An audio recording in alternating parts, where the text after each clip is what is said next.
a true story between a young woman and her son friend. Let's begin. Hello everyone and welcome to Timeless Affairs. What happens when a mother allows her son's friend to move into her spare room? Welcome to a story full of forbidden desires and unexpected connections. Today we're diving into the age gap, romance between 50-year-old Irene Raymond and 20-year-old Troy Harvey on EastEnders. Our story begins in the lively community of Albert Square. Irene Raymond is a well-known figure here, running a local pub with her husband Terry. She's recently reconnected with her children after a long time apart, and life seems pretty settled. But things are about to get interesting. Enter Troy Harvey, a young and charming man who arrives in Albert Square out of the blue. Troy is an old-school friend of Irene's son, Tony. When he finds out Tony is now living abroad, Troy has nowhere to go. Irene, seeing that he's in a tough spot, offers him a place to stay in Tony's old room. Her husband Terry isn't too happy about this. But Troy moves in anyway. Almost immediately, Troy's presence stirs things up. Irene's daughter Sarah develops a crush on Troy and eventually asks him out, but Troy sees Sarah more like a little sister and gently turns her down. When Irene tells Troy about Sarah's feelings, he says she's not his type. This makes Irene curious, so she asks, "Who is your type?" Then she's not ready for the answer. As Troy settles into the house, the chemistry between him and Irene starts to grow. Despite their 30-year age gap, there's a clear connection. Troy admires Irene's strength and wisdom, and Irene is drawn to Troy's youthful energy and charm. This unexpected attraction makes Irene feel excited, but also scared. After Sarah leaves home to start university, the dynamics in the house shift dramatically. Irene, her husband, Terry, and Troy are left in the house together, and over the next few weeks, the chemistry between Irene and Troy begins to intensify. Troy, noticing Irene's growing tension and stress, offers to give her a massage. This simple act of kindness quickly turns into something more. As Troy's hands work on her shoulders, he takes the chance to make the first move. "How does that feel?" he asks softly. Irene, caught off guard, responds, "Lovely." Troy, "Just lovely." The intimate moment escalates when Troy comments on her smooth skin. Irene, shocked by the encounter, pulls away, feeling a mix of confusion and excitement, trying to keep her distance. Irene becomes jealous when she notices Troy getting close to a girl he met at his new job one evening. She can't help but comment, "Oh, it's a she. That explains why you're getting all dressed up." Troy, noticing her jealousy, reassures her, "Look, I won't go if it's making you jealous," he says. Irene tries to play it off, but the jealousy is evident. "Oh, it's a she. I don't go. It's making me jealous. I don't be silly." Later, Irene starts reflecting on her life with Terry, realizing how dull it has become. Terry prefers staying in and watching TV over going out, which frustrates Irene. One evening, knowing that Troy will be at a 70s-themed party, she sabotages her quiet night in convincing Terry to go. "Maybe we could go to that 60s thing," she suggests. Terry, uninterested, declines. Seizing the opportunity, Irene decides to go alone. At the party, Irene and Troy dance closely, the strong sexual tension between them becoming more evident. Despite this, Irene initially does not reciprocate Troy's feelings. This leads Troy to consider moving out of the house. He tells Irene, "I just thought I'd tell you I'm thinking about moving on." Irene, devastated, tries to convince him to stay. "Don't go, Troy," she pleads, in a final attempt to stay. Troy forcefully kisses Irene and she responds passionately. He suggests they take things upstairs to the bedroom, but Irene shyly declines, saying she can't. Instead, they move to the living room, where Troy embraces her again. Their intimate moment is interrupted when Terry returns home early from a poker game. Hearing the door, Irene and Troy quickly compose themselves. When Terry asks if Troy has left, Irene informs him that Troy has decided to stay. "No, we had a talk. He decided to stay," she explains. "No, we had a talk. Decided to stay." The next day, Terry tells Irene that he will be going away for a work trip. Not trusting herself to be alone with Troy, Irene tells Terry he can't go. "I'm sorry, he can't go. John, I need a bit of notice," she says, trying to hide her true reasons. Troy steps in, convincing Terry to go by, assuring him, "Don't worry, Terry, I'll keep her company." "Yeah, don't worry, Terry, I'll keep her company. I'll keep her company." Alone in the house with Troy, the tension reaches a boiling point.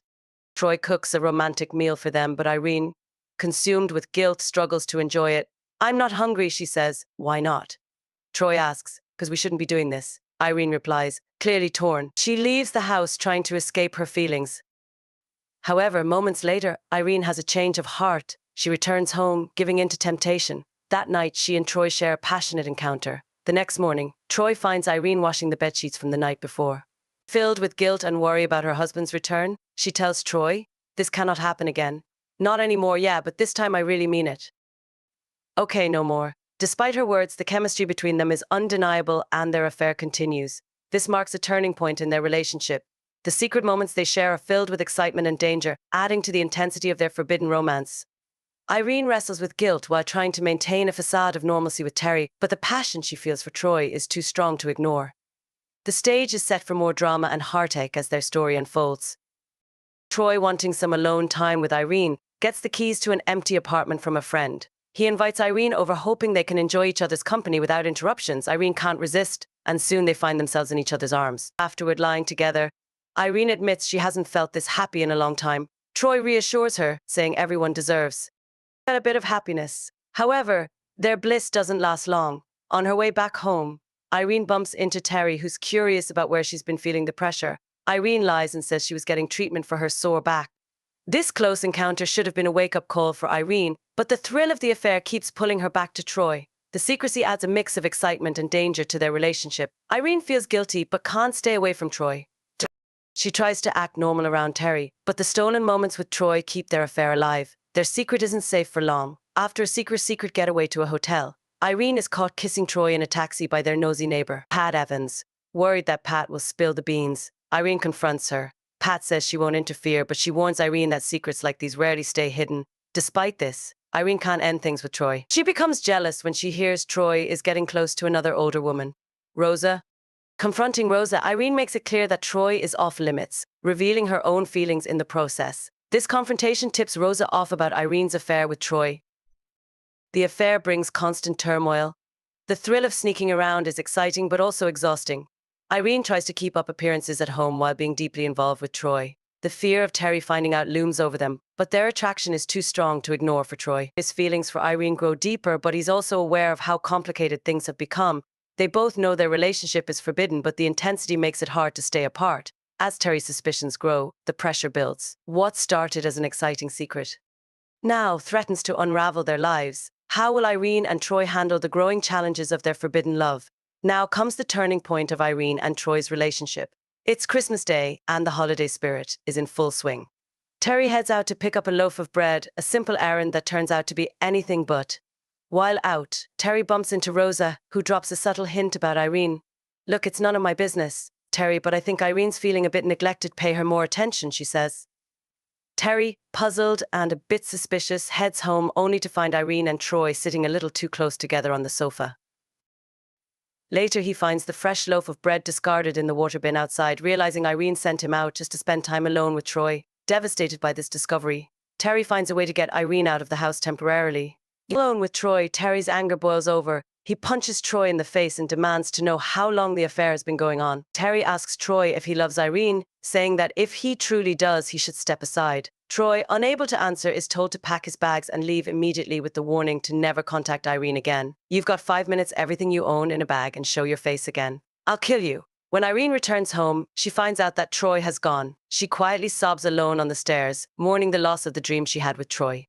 Terry tries to salvage their marriage by showering Irene with gifts and romantic gestures. He buys her a car, hoping to reignite the spark in their relationship. "The car's a beauty, isn't she?" Terry says, trying to see a glimmer of joy in Irene's eyes. Overwhelmed with guilt, Irene wants to confess everything to Terry, but he refuses to listen. "There are some things that I need to tell you," she starts. Terry cuts her off. "Just forget it, Irene. I know about you and Troy." He even surprises her with a Caribbean cruise for Valentine's Day. But it's clear that the affair has created an irreparable rift between them. During a vacation in Spain, tensions rise again. They argue, and Terry cruelly tells Irene that Troy never really wanted her and was just using her for sex. "He was 20 years old. Irene, what on earth do you think he saw in you?" Apart from the obvious, he says, hitting her where it hurts the most.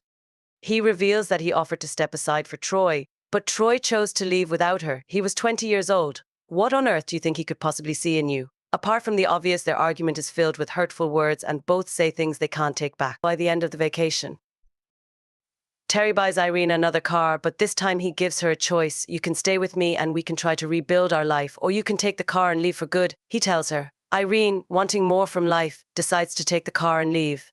Terry, setting out in search of a new beginning. It's a heartbreaking decision, but one she feels she must make. The affair between Irene and Troy is a complex one, driven by a mix of emotional needs and external factors. Irene's dissatisfaction in her marriage and Troy's youthful attention gave her a much-needed ego boost, making her feel desired and appreciated. The age difference and the secrecy of their relationship added a layer of excitement and danger, making it all the more enticing. Even though their love was short-lived, the story of Irene and Troy remains a memorable chapter in EastEnders history, reminding us that even the most seemingly stable lives can be rocked by the allure of forbidden love. What do you think of Irene and Troy's relationship? Let us know in the comments below. If you enjoyed this video, please give it a thumbs up and subscribe to the channel for more age gap love stories. Thanks for watching Timeless Affairs.